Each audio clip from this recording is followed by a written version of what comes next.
Last year, I started a conversation with FRONTLINE about partnering for the design of the interactive components of Unsolved. Last summer was the peak of protests after the murder of George Floyd, and I was very emotionally impacted by this and was reflecting at that time on how racially motivated murders have been kind of cyclical throughout our history.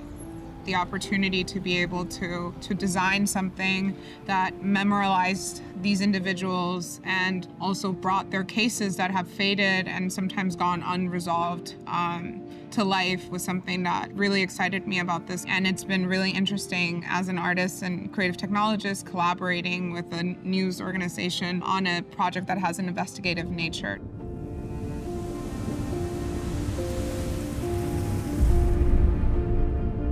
Hi, my name is Tamara Shogaolu, and I'm the creative director of Ato Pictures. We're a media studio focusing mostly on interactive and immersive media and animation. The web interactive is designed to be a quilted forest, and the user acts as a source of light when they're traveling through. So it starts out kind of dark and lifeless, and the more you interact and the more you learn of the story of the individual, you bring light to their chapter, and it acts as a memorial in a way. The augmented reality installation is a standing living quilt, and then individuals can literally walk around it. They're invited to say the name of the people on the list whose names are engraved on each individual panel, which has a quilt inside of it. Go closer to the names and find one that pulls you in. Say it. Learn about this person and what happened in the case.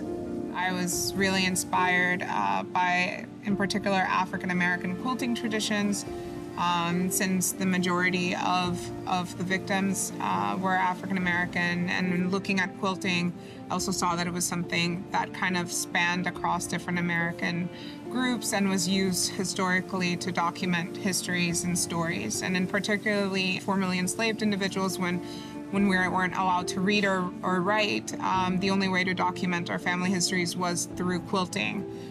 In a similar way, I thought there was a sort of parallel with how these victims of these racially motivated murders haven't been allowed to kind of document their stories or fully live out their lives.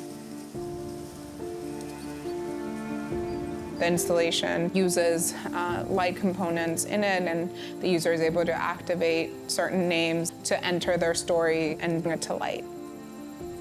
They can learn more about the case, what the FBI has done to solve this case, and also hear more about from the next of kin and survivors.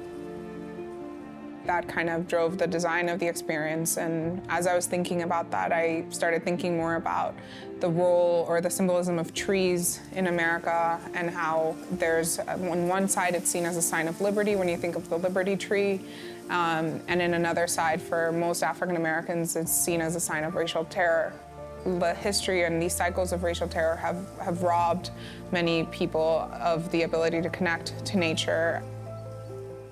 We had to design something that was COVID safe, which basically meant that I had to come up with something that could work indoors, outdoors, in all kinds of weather. I knew I wanted something that was ethereal and delicate, to really kind of heighten and bring these names to light and center them, but also have it be durable and strong in a way that it could withstand being outside.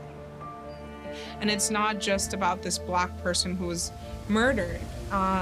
It's about this Black person who lived. And I wanted to focus kind of on that we exist, we live, we're humans and live full lives. And focusing on that aspect instead of just kind of fetishizing or putting out there the trauma and torture and the ways that we're murdered or killed. Because I think it's become too normalized in a way. You have reached the end, but it is only the beginning.